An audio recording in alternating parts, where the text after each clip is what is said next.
I have a quick question. Well, depending upon where you are, the words will be there for you or not. Yeah. Okay. You'll hear it. You heard it all just now. And can't you feel how different you feel? I do. It's like I want this so much. I want to understand. I want this to work for me. I mean, I feel like. So now the story you're telling, and that's all right, because you can't tell a story very far from where you are, but now you are, in essence, arguing for your limitations just a little bit. In other words, you're telling us how much you want it. And we say, so? In other words, you don't have to justify to the universe that you want it bad for the universe to give it to you. The universe is giving it to you whether you want it really, really bad or just a little bit. The universe doesn't say, how bad does she really want it? If she really, really wants it, we'll line it up. But when you beat the drum of how bad you want it, you emphasize how far you think you are from it. That's what that statement is. I really want this thing that I can't figure out how to get. I want to clarify. It's not the thing that I really want. It's I want to understand and live your way of teaching. I want to understand this. I want it to. I mean, and I feel like I'm always struggling to learn it or struggling to go back and get to where So tell a different story. Okay. Well, can I get my second question and I'll No, tell us the story. Because you see, that's what you do. That's what almost everybody does. You tell this story that will not let you have what you want, and then you say, next subject, and we say, so just leave that lingering right there where it will keep you in a place of resisting of what you want. We already spent a lot of time bringing you to another place, and in one sentence you went right back to where you were and said, let's just leave it there. And we say, let's not. Okay. Let's move it back to where it belongs before we move on. All right.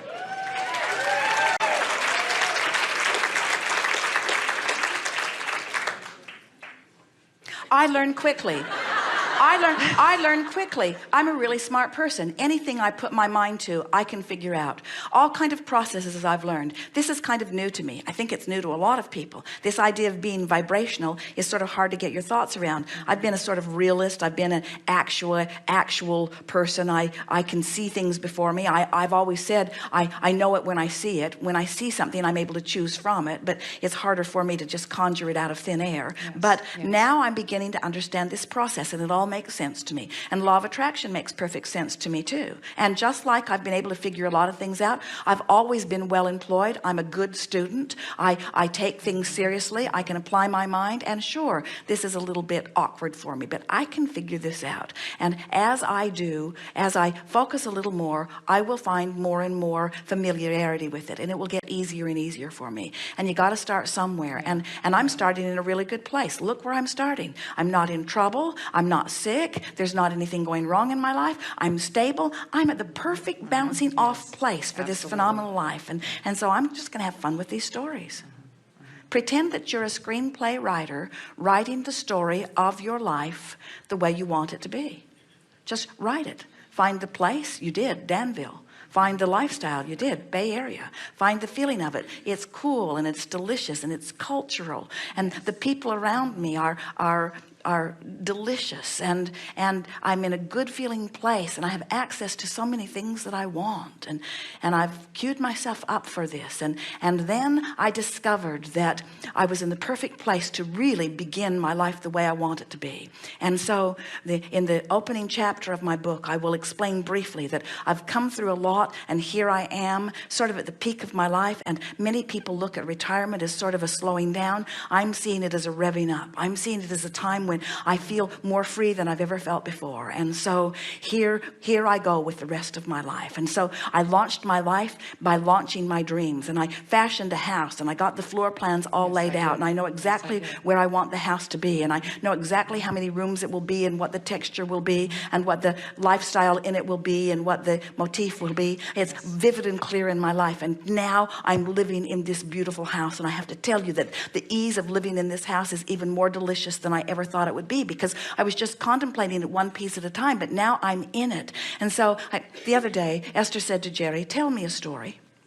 They were driving, And Esther was bored. Tell me a story, she said. And so he said, what story would you like me to tell? And Esther said, tell me the story of the Del Mar house. Now this house is complete. It has been built. It has been remodeled. It has been landscaped. It's just sitting there with nobody in it. It is sitting there, the most beautiful place on the planet, overlooking the Pacific Ocean in Del Mar. There it is sitting. And Esther says to Jerry, tell me the story.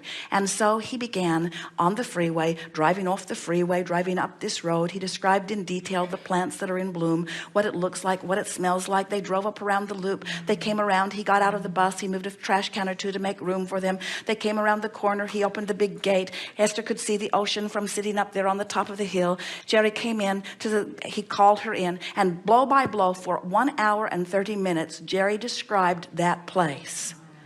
For the joy of the feeling of it, Esther felt like she'd been there for a week after he finished.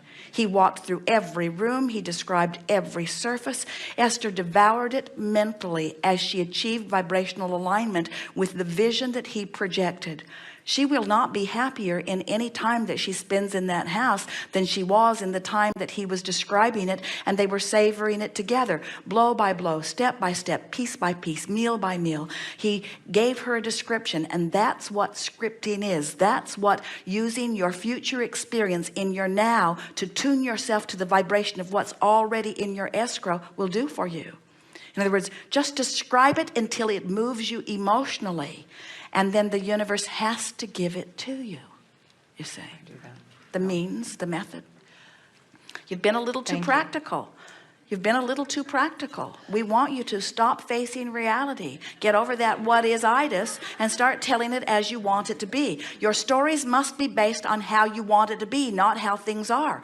That's the way you give up control. When you talk about how things are, you can't help but try to get in there and figure out what to do about it. When you tell the story of what's becoming, you give up control of what is, because you can't be out there in your future controlling it. It will automatically cause you to release those gripping, resistant, controlling hands, and it will put you in the care of the universal forces who create worlds. We think they can assist in the creation of this house. Yeah. Thank you. Can I ask another question? Yes. Okay. I'm in a relationship with a man who I've been in a relationship with for a very long time, like 27 years. This man, he's a wonderful man. I love him. He loves me. But I've been changing through the years. I've been changing through the years, and it's apparent that he doesn't. So is he. Everything's changing, yeah. but sometimes you're changing to more of the same. It seems like he doesn't want the same things that I want. Good. But like he doesn't want to move to the Bay Area. He wants to stay out in the country. But you see, as you tell that story, you factor, that holds you. In other words, it's like you make a choice. You say, I want this, but he doesn't. And since I want him and he doesn't want this, then I can't have what I want. So I either have to give up the Bay Area or I have to give up him. Right. And what we're saying, tell the story with him in the Bay Area house. And stop facing reality. Never mind what he says he wants. Never mind what he says he wants. Okay, I can do that. I just always left him out.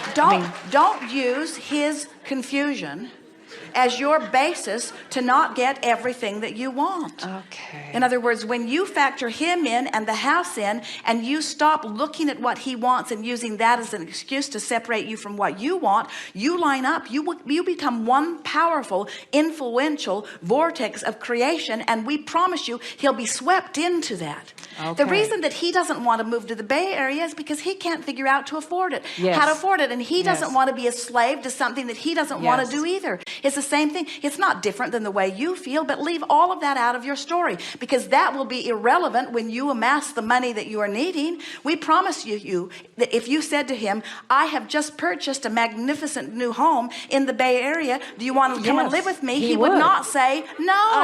I know. But see, he's got a lot of money. He could do this, but it's all in stocks, and he doesn't want to put it out there. And Well, again, you're arguing for your limitations. You are telling the story about the way that it is. Reality just screws the future up big time, doesn't it?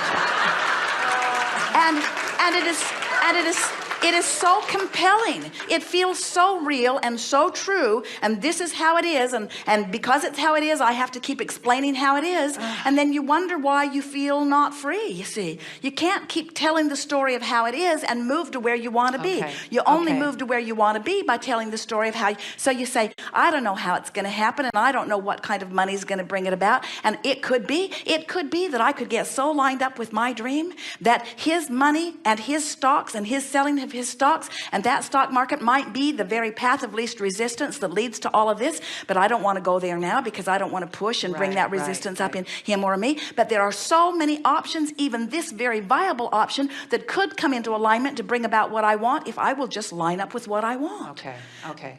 I'm getting you. You got it. I'm getting you. Thank you. Yes, Thank indeed. you very much. Yes, indeed.